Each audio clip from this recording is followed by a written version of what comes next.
अस्सलाम वालेकुम गाइस, कैसे हैं आप सब। आज हम डिस्कस करेंगे प्रॉफिट कैलकुलेशन को कि आपने कोई प्रोडक्ट बेचना है तो पहले कैसे आप चेक कर सकते हैं कि मुझे कितने पैसे बचेंगे, कितने पैसे लगेंगे, ऐड कॉस्ट कितनी आएगी, प्रोडक्ट कॉस्ट कितनी आएगी और इसके अलावा अदर एक्सपेंस कौन से होंगे। और इसी तरह से आप प्रोडक्ट बेच रहे हैं, आपको 10 ऑर्डर्स आए हैं, 50 ऑर्डर्स आए हैं। अब आपने चेक करना है कि मेरे तो इतने परसेंट कैंसिल हो गए, इतने परसेंट रिटर्न आ गए, तो मेरे पास टोटल मार्जिन बचता है या नहीं बचता, बचते हैं तो कितने पैसे बचते हैं, कितनी परसेंटेज बचती है। तो इसकी प्रॉपर हमने शीट्स बनाई हुई हैं, वो आपके साथ शेयर कर देंगे इसी वीडियो की डिस्क्रिप्शन के अंदर, तो आप उसको चेक कर सकते हैं। तो प्रॉफिट कैलकुलेशन के सेशन को शुरू करने के लिए मैं आपके साथ अपनी शीट शेयर करता हूँ जिसमें प्रॉपर मार्जिनस कैलकुलेशन होती है। और मेरी स्क्रीन शेयर हो रही होगी आपके साथ। जी हाँ, तो ये देखें आपके साथ स्क्रीन शेयर हो रही है बजट प्लान ऑफ शॉपिफाई। इसको बजट प्लान इसलिए कहा गया है क्योंकि इसको आप थोड़ा सा स्क्रॉल करते हैं तो नीचे 30 डेज़ बजट प्लान आता है। इसमें 1 डे, 5 डे, 7 डे जितने आप ऑर्डर्स डेली बेसिस पे ले रहे हैं उसी हिसाब से वो आपको कैलकुलेट करके बताता है कि आप 5 दिन में कितनी इन्वेस्टमेंट चाहिए, 15 डेज़ में चाहिए और 30 डेज़ में कितनी इन्वेस्टमेंट चाहिए। तो यहाँ से आप एक अच्छा आइडिया ले सकते हैं। लेकिन सबसे पहले हम डिस्कस करते हैं कि अगर हमने 1 सिंगल यूनिट को बेचना तो हमने मल्टीपल यूनिट्स हैं, लेकिन ऑब्वियसली हम कैलकुलेट करेंगे कि एक यूनिट पे हमें कितने पैसे बच रहे हैं, तभी तो हम उस प्रोडक्ट को रन कर सकते हैं। और फिर जब ऑर्डर्स आएंगे तो हम कैलकुलेट करेंगे कि 10 ऑर्डर्स आ गए, 50 आ गए, तो अब कितने पैसे बचते हैं। तो सबसे पहले एक यूनिट वाली शीट देखते हैं। ये दोनों शीटें यही हैं, ये शीट 1 है, ये सिंगल यूनिट की है और नीचे मैं आपको यहाँ पर लिख भी दूँगा ताकि आपको जब शीट शेयर हो जाए तो आपके लिए मुश्किल ना हो। ये दोनों काम आप एक में भी कर सकते हैं, लेकिन मैंने अलग अलग क्यों किए हैं उसकी रीज़न आपको बताता हूँ। पहले आप ये समझ लें कि मैंने एक प्रोडक्ट बेचना है, वो कोई बैलून है, वो कोई फुटबॉल है, वो कोई किचन का टूल है, वो कोई गाड़ी में इस्तेमाल होने वाली चीज़ है या कोई एक्सरसाइज से रिलेटेड चीज़ है। तो वो एक यूनिट यहाँ पे लिखा हुआ है ऑर्डर पर डे, तो एक लिखा हुआ है, आपने भी यहाँ पर सिर्फ एक लिख देना है। उसके बाद कंफर्म्ड ऑर्डर्स में 1 लिखा हुआ है, इसको लिखा रहने दें। ये भी एक, ये एक, और उसके बाद डिलीवर्ड पार्सल यहाँ भी 1 लिखा है, तो ये आपने नहीं छेड़, क्योंकि जब भी आप सिंगल यूनिट की कैलकुलेशन करना चाहेंगे तो इसी शीट पे आएंगे और आराम से कैलकुलेट करके चले जाएंगे। तो यहाँ से यहाँ तक आपने कोई चीज़ बिल्कुल नहीं छेड़नी। इसी तरह से डॉलर की प्राइस लिखी हुई है यहाँ पे, डॉलर करंट प्राइस, इस टाइम पे डॉलर कितने का चल रहा है। अगर आप पाकिस्तान में हैं तो पाकिस्तानी रुपीज़ में डॉलर कितने का बनता है वो लिख लें, इंडियन है तो इंडिया में लिख लें, गल्फ़ कंट्रीज़ में है तो वहाँ का लिख सकते हैं।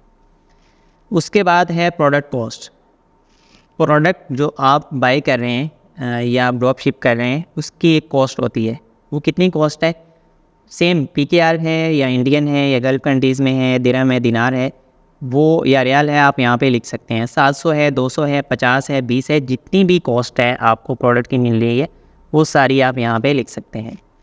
अच्छा, उसके बाद नीचे आता है मार्केटिंग कॉस्ट। मार्केटिंग कॉस्ट का मतलब ये है कि इस एक यूनिट को बेचने के लिए आपको एवरेजली कितनी कॉस्ट पड़ जाएगी। ये है एस्टीमेट, क्योंकि अभी आपने बेचना शुरू नहीं किया, अभी आप बेचेंगे तो प्री प्लान कर रहे हैं। ये मैं आपको एक आइडिया दे देता हूँ कि कैसे अंदाज़ा लगाना है कि मेरी मार्केटिंग कॉस्ट कितनी आएगी।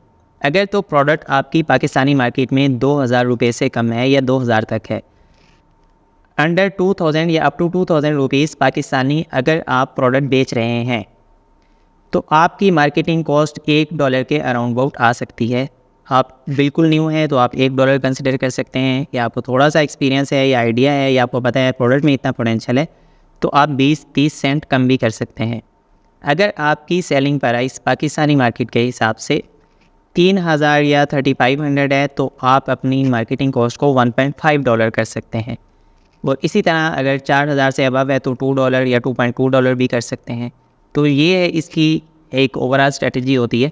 नॉर्मली हमें इतनी ही कॉस्ट आ रही होती है, तो आप भी इतनी ही कॉस्ट कंसीडर कर सकते हैं। तो अगर हम 2000 2200 यहाँ तक मैक्सिमम अपनी प्रोडक्ट को सेल करते हैं तो उसकी मार्केटिंग कॉस्ट हमें $1 ही आएगी, इससे ज़्यादा नहीं आएगी या इससे कम आएगी। तो मार्केटिंग कॉस्ट यहाँ पे लिखा हुआ है 0.80। तो अगर मुझे $1 आता है तो मैं सिंपल यहाँ पे 1 लिख देता हूँ। अब आपने ये जो कॉलम है ना इसको चेंज करना है। ये वाला जो साइड पे आपको 300 लिखा हुआ नज़र आ रहा है इसको चेंज नहीं करना। ये ऑटोमेटिकली, क्योंकि यहाँ पे आपने $1 की प्राइस लिख दी है, तो अगर यहाँ पे आप $2 लिखेंगे तो इसको 600 कर देगा, 1 लिखेंगे 300 कर देगा, 0.80 करेंगे तो 300 से कम करके 2.80 या 280 कर देगा। तो ये ऑटोमेटिकली आपको बता रहा है कि कितनी कॉस्ट आएगी PKR के अंदर। उसके बाद है शिपिंग पर यूनिट। एक प्रोडक्ट को कस्टमर तक पहुंचाने के लिए शिपिंग कितनी आएगी, तो ये आपने देखना है। आप जो कोरियर अकाउंट यूज़ कर रहे हैं वो कितनी शिपिंग चार्ज करता है, या आपका प्रोडक्ट साइज़ में बहुत बड़ा है तो ऑब्वियसली उसके हिसाब से शिपिंग कंपनी आपको डिफरेंट प्राइस देगी। साइज़ में छोटा है तो शिपिंग कंपनी उसकी डिफरेंट प्राइस देगी। लेकिन एवरेजली पाकिस्तान में 200 तक ही इसकी प्राइस होती है, इससे ज़्यादा नहीं होती। तो हम इसको 200 रख देते हैं। मुख्तलिफ़ कंट्रीज़ में मुख्तलिफ़ कोरियर कंपनीज़ के डिफरेंट पैकेजेस हो सकते हैं। अब उसके बाद ये जो ब्लू कलर है इसको आपने नहीं तंग करना, बिल्कुल तंग नहीं करना।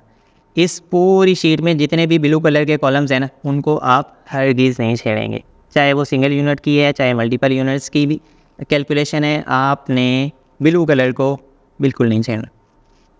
लेकिन इस शीट के अंदर तो मैंने आपको बताया इस पूरी लाइन में किसी चीज़ को नहीं छेड़ना। हाँ, यहाँ पे आप जितने भी ग्रीन कलर हैं इनको छेड़ सकते हैं। इसमें ये ब्लू है, नहीं छेड़ना। इसमें ये ब्लू है, इसको भी नहीं छेड़ना। अब यहाँ पे आप सेलिंग प्राइस लिखेंगे। सेलिंग प्राइस 2200 है, 2000 है, 1800 है, 1500 है, 1700 है, जितनी भी है आप यहाँ पे लिख दें कि आप इसको किस प्राइस पे सेल करना चाहते हैं। तो ये आपको खुद ही कैलकुलेट करके बताएं। अब मैं यहाँ पे आप प्राइस करता हूँ 2000, तो देखें ये इसने जो मार्जिन्स आपके बचते हैं वो 800 हैं और इसने क्लियरली बता दिया है। और इसी तरह अगर मैं यहाँ पे अपनी सेलिंग प्राइस को 2500 कर लेता हूँ तो इसने मुझे बता दिया है कि मुझे 1300 रुपये बच रहे हैं, 1300। तो जो भी आपकी सेलिंग प्राइस है वो आप यहाँ पे मेंशन करें। अब 2200 पे बेचेंगे तो 1000 बचेंगे। अब उसमें ये सारी कॉस्ट इसने खुद ही मेंशन कर दी है। आपको स्टार्टिंग में शायद 5 से 10 बार ये प्रैक्टिस करनी पड़े शीट पे आके, उसके बाद आपको ये शीट ज़ुबानी याद हो जाएगी। किसी भी प्रोडक्ट की कैलकुलेशन करने के लिए आपको शीट यूज़ करने की ज़रूरत पेश नहीं आएगी, आप ये सारा काम ज़ुबानी कर लेंगे।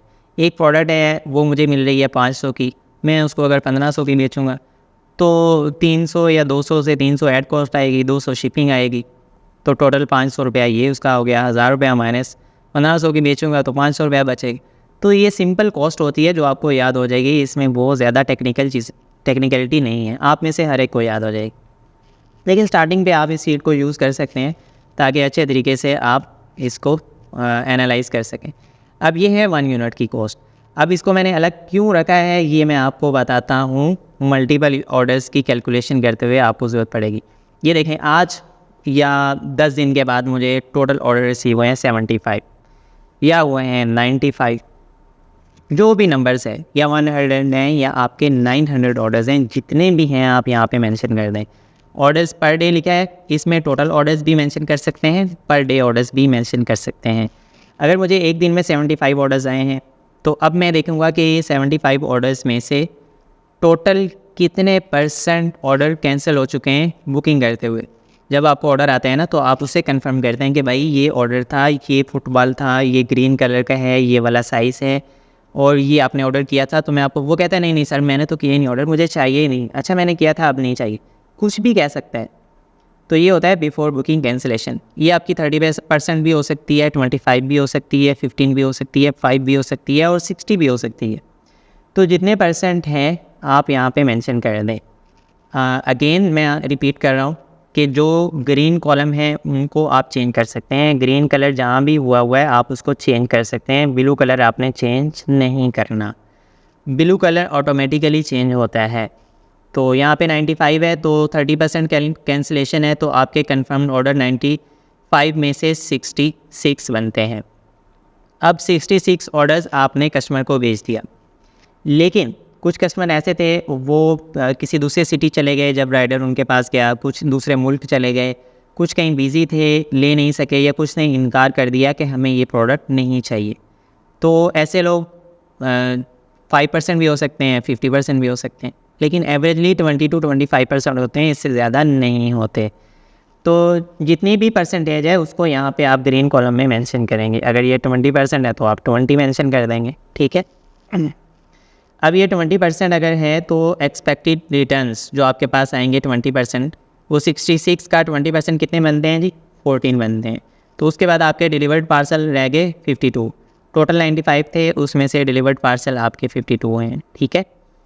अब आ जाते हैं थोड़ा सा नीचे, यहाँ पे प्रोडक्ट प्राइसिंग लिखी हुई है। तो सेम जिस तरह सिंगल यूनिट की थी, यहाँ पे भी आएगी डॉलर की प्राइस कितनी चल रही है, या आपको हो सकता है कि फेसबुक ज़्यादा पैसे चार्ज कर रहा हो, कुछ वैट चार्ज कर रहा हो, कुछ एडिशनल टैक्स उसने ऐड कर दिए हो, तो वो आपको डॉलर कितने का पड़ रहा है आपने यहाँ पे वो मेंशन करना है, ठीक है। अगर किसी कंट्री में आपको डॉलर बाय नहीं करना पड़ता या आप अपनी ही करेंसी में एडवर्टाइजिंग कर रहे होते हैं, तब आपको इसकी ज़रूरत पेश नहीं आएगी। तो आपको जितनी आपकी ऐड कॉस्ट आ रही है आप सिंपली इसको ऐड कर सकते हैं, दैट्स इट। तो ये उन कंट्रीज़ के लिए है या उन एडवर्टाइजिंग चैनल्स के लिए है, या आप डॉलर यूज़ करते हैं तो आपकी अपनी करेंसी कोई और होती है, डॉलर कोई और है, कन्वर्जन रेट और होता है, तो उस लिए आप इसको यहाँ पे मेंशन कर सकते हैं। प्रोडक्ट कॉस्ट कितनी है, 700 है, 500 है, 200 है, आपने उसको यहाँ पे मेंशन करना है क्योंकि ग्रीन कॉलम है। उसके बाद आपको एक ऑर्डर कितने पैसों में पड़ रहा है यहाँ पे मेंशन कर लें। ये है डॉलर में, आप इसको मेंशन करेंगे 0.80 है, $1 है, जितने हैं वो उसको कैलकुलेट PKR में या आपकी अपनी करेंसी में खुद से कर देगा। फिर नीचे आते हैं शिपिंग पर यूनिट, 200 है, 150 है, 100 है, अब डिफरेंट हो सकती है आपके एतबार से, तो आप यहाँ पे मेंशन करें क्योंकि ग्रीन कॉलम है, इसको आप एडिट कर सकते हैं। इसके बाद लास्ट पे है सेलिंग प्राइस, आप इसको कितने पैसों में बेच रहे हैं आगे, तो वो चीज़ आपने यहाँ पे मेंशन करनी है। 2200 का अगर बेच रहे हैं, 2500 का बेच रहे हैं, तो उसके मुताबिक आपको कितने मार्जिन बचते हैं, ये 1060 तो इतने पैसे आपको मार्जिन के तौर पे सेव हो रहे हैं एक यूनिट में से। अब ये तो कैलकुलेशन हो गई है सिंगल यूनिट की और सारी प्राइसेस वगैरह ऐड कर दी, लेकिन हमारे टोटल ऑर्डर्स 95 थे, जिनमें 30% कैंसिलेशन के बाद बच गए 66, फिर उसमें 20% रिटर्न आ गए तो बच गए 52। अब हम चाहते हैं कि टोटल यूनिट्स के कितने पैसे बचे, तो बिल्कुल सामने जो फाइनेंस का कॉलम है उसमें ऐड किया गया है कि डिलीवर्ड पार्सल की अमाउंट बनती है, टोटल अमाउंट 1,14,400 रुपया। अब उसमें शिपिंग कितनी है, शिपिंग 200 रुपया वो भी तो चार्ज होगी ना भाई, तो शिपिंग ऑफ 66 पार्सल बनेगी 13,200। अब ये इसमें से माइनस कर देते हैं, शिपिंग तो माइनस करनी है क्योंकि कॉस्ट है, हम तो मार्जिन निकाल रहे हैं, तो पीछे आपका 1,01,200 बच गया। अब इसमें प्रोडक्ट कॉस्ट ऑफ 52 पार्सल्स भी आपकी ऐड हो जाएगी। प्रोडक्ट कॉस्ट वो होती है जो आपने प्रोडक्ट बाय किया है, अब वो भी तो कॉस्ट पे करनी है ना रेवेन्यू में से, तो वो कॉस्ट आप माइनस कर देते हैं इसकी, और वो पीछे आपके अमाउंट बचती है 64,800। अब इसमें मार्केटिंग कॉस्ट वो होगी 95 ऑर्डर्स की, जितने आपको ऑर्डर्स आए हैं मार्केटिंग कॉस्ट उस पर लग चुकी है, वो कभी वापस नहीं आएगी। तो टोटल ऑर्डर्स की कैंसिलेशन और रिटर्न वगैरह से पहले जो ऑर्डर्स आपको आए हैं उसकी आपको मार्केटिंग कॉस्ट पड़ी है 22,800। तो ये $0.80 के हिसाब से है, अगर आपकी ज़्यादा है कम है आप उतना ऐड यहाँ पे करेंगे तो ये उसी के मुताबिक कैलकुलेट कर देगा। फिर अगर ये कॉस्ट भी माइनस करते हैं तो आपका नेट मार्जिन बनता है 42,000 रुपीज़। ये कैलकुलेशन आप अगर एक दिन में 95 ऑर्डर्स लेते हैं तो एक दिन की है, अगर आप 7 दिन में लेते हैं तो 7 दिन की है, अगर आप 1 महीने में लेते हैं तो 1 महीने की है, ठीक है। अब नेक्स्ट स्टेप पे आ जाते हैं। फ़र्ज़ करें आपने 95 ऑर्डर्स ले लिए एक दिन के अंदर, तो अब आप ये देखना चाहते हैं कि मैं अगर 10 दिन तक इसी तरह से एडवर्टाइज़ करता रहा, प्रोडक्ट भी बाय करता रहा और शिप करता रहा, तो 10 दिन में मुझे कितना बजट चाहिए होगा, 7 दिन में कितना चाहिए होगा, 30 दिन में कितना। तो उसकी शीट बिल्कुल नीचे है कि प्रोडक्ट कॉस्ट टोटल डे 1 में आपकी इतनी आ रही होगी और टोटल प्रॉफिट इतना आ रहा होगा, यानी अगर एक दिन की कंसिडर करें। और इसी तरह 5 दिन में अगर आप करते हैं तो ये आपकी टोटल प्रोडक्ट कॉस्ट आएगी और उसके बाद नेट मार्जिन ये आएगा। फिर इस तरह 7 डेज़ है, 10 डेज़ है और 30 डेज़ में आपके ये एक्सपेंस आ रहे होंगे। ये चीज़ आपको बताना, समझाना और यहाँ पे मेंशन करना इसलिए ज़रूरी है कि बाज़ औक़ात हमें बहुत अच्छे ऑर्डर्स आ रहे होते हैं और हम खुशी से बाग हो रहे होते हैं, हमारा बस नहीं चलता कि हम जितना ज़ोर लगाएं ऑर्डर लेने पे लगा दें, लेकिन हम ये भूल जाते हैं कि हमें प्रोडक्ट भी बाय करनी है, हमें एडवर्टाइजिंग कॉस्ट भी पे करनी है और इसके अलावा कुछ अदर एक्सपेंस भी हो सकते हैं जिनको हमने मैनेज करना होता है।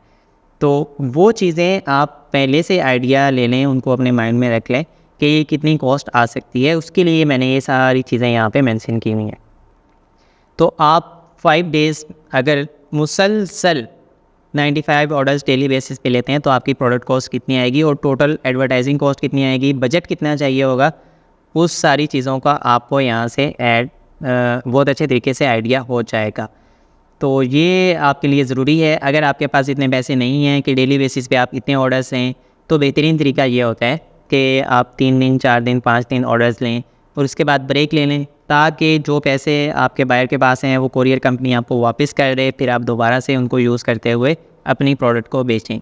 या दूसरा तरीका ये हो सकता है कि आप डेली बेसिस पे ऑर्डर लेने की जो मिकदार है उसको कम कर दें। आप 95 के बजाय 40 ऑर्डर्स ले लें, 30 ऑर्डर्स ले लें, ताकि आप कंटिन्यूली ऑर्डर्स ले सकें और आपका जो कैंपेन है, जो एडवर्टाइजिंग है, वो रुके ना, वो मुसलसल चलती रहे और इससे आपकी ऐड को एडवर्टाइजिंग पे या कैंपेन्स पे भी बड़ा अच्छा असर पड़ता है। तो आप खुद डिसाइड कर सकते हैं कि आपने किस मॉडल के साथ जाना है। होपफुली आपको मार्जिन कैलकुलेशन मल्टीपल यूनिट्स की और सिंगल यूनिट की दोनों अच्छी तरह से समझ आ चुकी होंगी। अब इनको अलग अलग इसलिए रखा गया है कि जब आप मल्टी यूनिट्स पे आते हैं ना, तो यहाँ पे आपको परसेंटेज ऐड करनी होती है। अब ये जो परसेंटेज यहाँ पे ऐड की है ना, अगर मैं इसको ख़त्म कर दूँगा तो, और नीचे रिटर्न है इसको भी ख़त्म कर दूँगा, क्योंकि दोनों ग्रीन है ना, दोनों को ख़त्म कर दूँगा, तो 95 ऑर्डर्स टोटल मुझे आज ही बता देगा कि अगर 95 ऑर्डर्स आपके हैं तो कितनी कॉस्ट बनती है। और फिर अगर मैं यहाँ पे एक लिखूँगा तो वो भी मुझे बता देगा कि एक यूनिट की कितनी बनती है। लेकिन इस तरह आपको बार बार यहाँ पे तब्दीली करनी पड़ती। तो इस मुश्किल से आपको बचाने के लिए मैंने सिंगल यूनिट की अलग से रख दी है, ताकि उसमें बिफोर बुकिंग कैंसिलेशन वगैरह, रिटर्न वगैरह को खुद ही माइनस कर दिया है और मल्टीपल यूनिट्स की यहाँ पे रख दी है। Thank you so much. Allah हाफिज़। मिलते हैं नेक्स्ट क्लास में। हम इंशाल्लाह प्रैक्टिकली शॉपिफाई की प्रोडक्ट हंटिंग को स्टार्ट करेंगे। अल्लाह हाफिज़।